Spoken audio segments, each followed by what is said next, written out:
2020-ից մեկնարկած երեխա ունեցող ընտանիքների բնակարանային ապահովության պետական աջակցության ծրագրի դիմողների ու շահառուների թիվը գնալով աճում է։ Մեկնարկից մինչ օրս աջակցություն է ստացել 14167 ընտանիք, վճարվել է շուրջ 10 միլիարդ 264 միլիոն դրամ։ Այն երկու բաղադրիչ ունի։ Միանվագ դրամական աջակցություն մարզային բնակավայրերում հիփոթեկի միջոցով բնակարան ձեռք բերելու կամ անհատական բնակելի տուն կառուցելու համար։ Երեխայի ծնունդով պայմանավորված աջակցություն հիփոթեկային վարկ մարող ընտանիքներին։ Աշխատանքի և սոցիալական հարցերի նախարարության ներկայացուցիչը մանրամասնում է առաջին բաղադրիչը։ Այս պարագայում, եթե գործարքը հիփոթեկային վարկի տրամադրման իրականացվում է նախարարության հետ համագործակցող ֆինանսական կազմակերպության միջոցով, ապա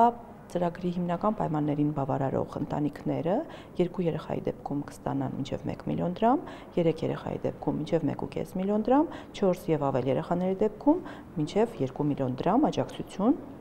որը կարող են ուղղել հիփոթեկային վարկի կանխավճարի ֆինանսավորմանը։ 2025-ին աջակցության այս բաղադրիչից օգտվել է 383 ընտանիք, դիմել պետք է նախարարության հետ համագործակցող բանկերից կամ վարկային կազմակերպություններից որևէ մեկին։ Հիփոթեկային վարկ մարող ընտանիքում երեխա ծնվելու դեպքում տրամադրվող աջակցությունից էլ 2025-ին օգտվել է 1238 ընտանիք։ Առաջին երեխայից սկսած ունենք աջակցություն, պարզապես աջակցության չափն է տարբերվում երեխայի կարգատվից կախված։ Առաջին եւ երկրորդ երեխայի դեպքում աջակցությունը մինչև 500,000 է, երրորդ եւ հաջորդ երեխաների դեպքում մինչև 2 միլիոն դրամ։ Հիփոթեկային վարկ մարող ընտանիքում երեխա ծնվելու դեպքում տրամադրվող աջակցությունից օգտվելու համար անհրաժեշտ է դիմել վարկ տրամադրած բանկ կամ վարկային կազմակերպություն մինչև երեխայի 1 տարին լրանալը։ Իսկ բոլոր դեպքերում ծրագրի բաղադրիչներից օգտվելու համար պետք է ունենալ Հայաստանի քաղաքացիություն, ձեռք բերվող անշարժ գույքը չգերազանցի 35 միլիոն դրամը, ընտանիքը չունենա այլ բնակելի անշարժ գույք։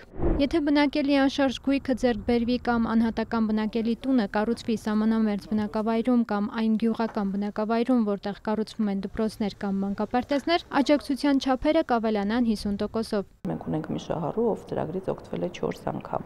այսինքն 4 երեխայով նա դիմել է մարզային ծրագրին, ստացել է 2 միլիոն դրամ աջակցություն, այնուհետ 5-րդ, 6-րդ եւ 7-րդ երեխաների ծնունդով պայմանավորված ստացել է 2 միլիոն, այսինքն գումարային նա 8 միլիոն դրամ երեխաների ծնունդով պայմանավորված ուղղել է իր հիփոթեկային վարկի մայրգումարը։ Ծրագիրը միտված է խթանելու, որ ընտանիքներում ավելի շատ երեխա ծնվի։ Այս շեշտադրումն ելանում է աշխատանքի եւ սոցիալական հարցերի նախարարը։ Այս մի քանի տարիների ընթացքում հետևելով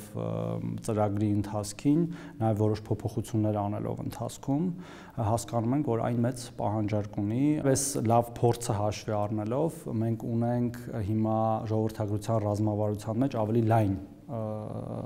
տեսակի միջոցառումներ,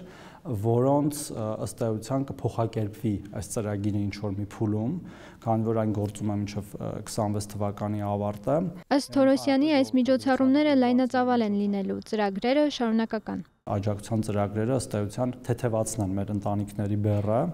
որովհետեւ նրանք այդ որոշումը երեխա ունենալու ավելի հեշտ կայացնեն։ Կարող ենք համարել սա մեր պետական ծրագրերի մեջ որպես հաջողված եւ լավ օրինակելի ծրագիր։ Երեխա ունեցող ընտանիքների բնակարանային ապահովման պետական աջակցության ծրագրի շրջանակում ընդհանուր առմամբ 2025 թվականի ընթացքում արդեն իսկ աջակցություն է ստացել 2046 շահառու։ Վճարվել է շուրջ 1 միլիարդ 650 միլիոն դրամ։ Մերի Խաչատրյան, Մհեր Կիրակոսյան, լուրեր։